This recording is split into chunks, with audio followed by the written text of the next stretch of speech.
Hello and welcome again to a very English craft room. Today we're going to be looking at scrapbooking, and in particular scrapbooking a page about the Trevi Fountain. So I had selected 3 photographs that had been taken when I had visited the Trevi Fountain. Delle belle turbando al riposo, Narcisetto d'amor. Delle belle. For this layout I wanted to use a mixed media background using colours to reflect the colours of the sky and the water in the photographs, and I also selected some embellishments that actually toned in well with this. So to start with, I'm going to use some gesso. This is so that the inks and the water that I use when I'm doing the mixed media doesn't actually soak into the page. It gives you time to work with it and makes it less buckled up due to the moisture that you're putting on top there. So I was using a bristle brush on there and then let it dry. So now I'm having a play around with the photographs so I can see where I want the colours on the background to reflect those in the photograph so they match up nicely. So I've used some inks there and some watercolour pens, which I then spritz with some water, and using a watercolour brush there that's got water inside it, I am then just adding more water, mixing it around a little bit and letting it sort of run over the page until I'm happy with what it looks like. So I'm trying to achieve a darkish blue at the top, although I won't achieve as dark a colour as in the photographs there. You can see the sky there is almost navy blue looking. I think I must have had a filter on the camera at the time. And for the lower part I wanted a more sort of turquoise aquamarine colour to reflect the colour of the water in the fountain. So I used several different blue inks for the top of the page, and at the lower part I used a blue and a sort of lime green colour water colour pen to mix them together to get the right shade that I was looking for. Using mixed media like this on the background can be quite satisfying because you can create your own designs. It can also be a bit frustrating because it can take a time to actually get the desired result, and actually you never really know what it's going to look like until it's dried. However, with using the gesso you can actually go back in later and spritz some more water on it and it will unset the pens and the inks, so you can then continue to work with it if you need to.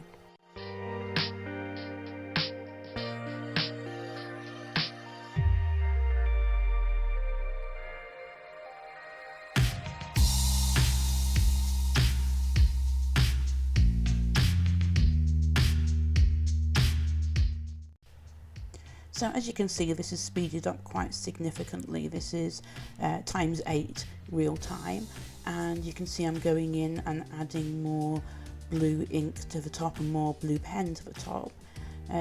Again, popping a little bit more blue ink in, using a stamp there to do so, well, an applicator to do so, to give a slightly different effect. And then I am applying 3 different blue shimmer mists to give some little bit of sparkle, and again just to add to the depth of colour and the different layers there. So I think I'm nearly happy with what I've got. I'm just blotting off some of the excess, and then so it doesn't leave a little white mark, again running it into the areas that I want it to go to, and it takes a little while just to try and mix it up and get it where you want it. It's so nice to scrapbook some of these pictures that look nice and warm and sunny, particularly when I'm sat here and the weather outside the window is grey and wet and windy. Typical British March weather really. So now I've got it roughly how I want it. I'm going to leave it to dry for a few hours or even overnight. You can use a heat tool, but it does tend to make the paper rock a little bit more. So now I'm placing everything where I think I might like it and just having a little bit of a play around with the photographs and the different embellishments that I've chosen to go in this page. So as well as some of the normal type of embellishments, the pre-made words and die cuts, I'm going to use some cotton in the various different shades of blue that are in the photographs, and on the background just to add another dimension. So the paper was slightly bent in one direction, so I'm just giving a little roll very gently to straighten it out as best I can. It will flatten out completely once it's in a scrapbook with different pages on top of it and below it, so there isn't really much of a problem there.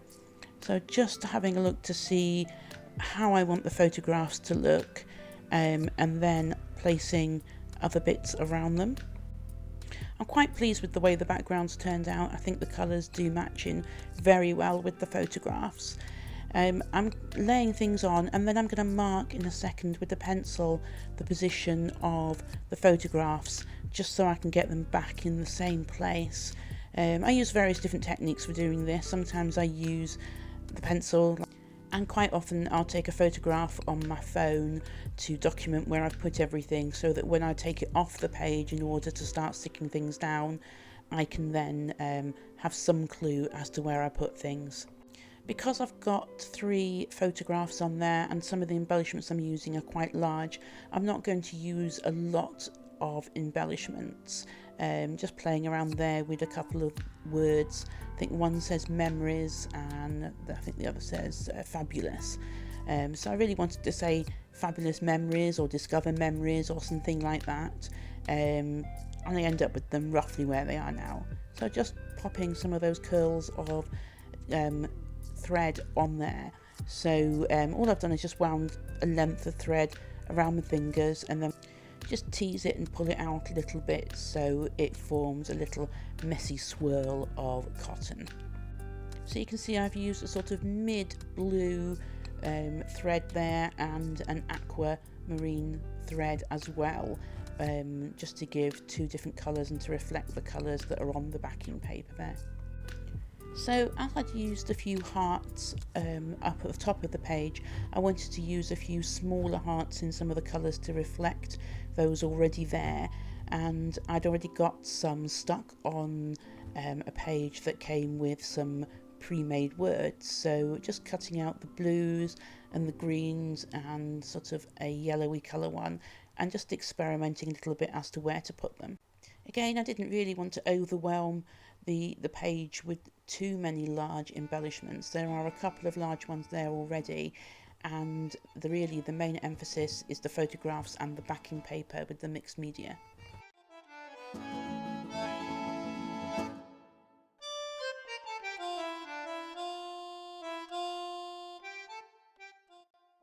So here you can see I'm actually marking the corners of the photographs that show just underneath each photo with a little pencil mark, just so I've got something to align it with once I've pulled everything off, as I am now, and start sticking things down. So at this point I think I'm playing Hunt the double-sided tape and trying to decide where I'd put it, and actually it was just next to me in the box where it should have been.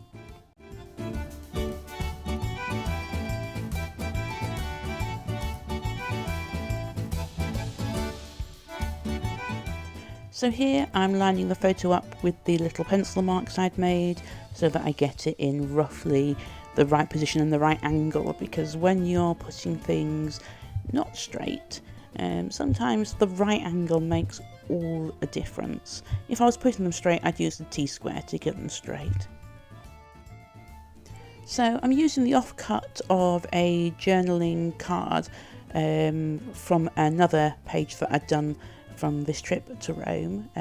The other videos are available on my channel, and again just inking the edges of it here just to add some extra dimension and give a finished look. And then I'm going to use my dental stick there just to pull off the backing tape of the double-sided tape.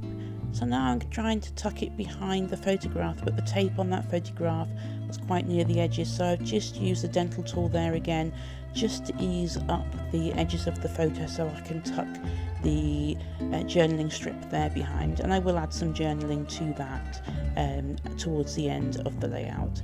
So just repeating the process here, just matching up the photograph corners with the marks I've made with the pencil, and now looking at some of the other embellishments and getting them stuck down. Although originally I had hoped to get the backing paper at the top there to be that dark navy blue, I actually think it's turned out better being paler at the top. It gives a lovely light, fresh look to the page, and I think if it had been any darker, that it actually would have been a bit overwhelming there and looked top heavy. So now I'm going to start to stick on some of the other embellishments. I actually quite liked the spacing between those two hearts as they were on the clear plastic backing there.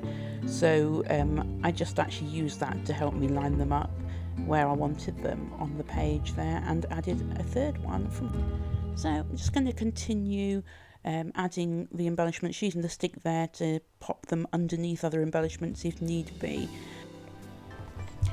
With a layout like this, actually sticking everything down takes a fraction of the amount of time that actually preparing everything does.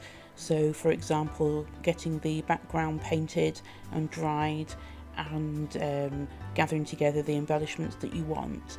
I'm actually really happy with how this layout has turned out, and I would think currently this is one of my favourite layouts that I've done in the recent past.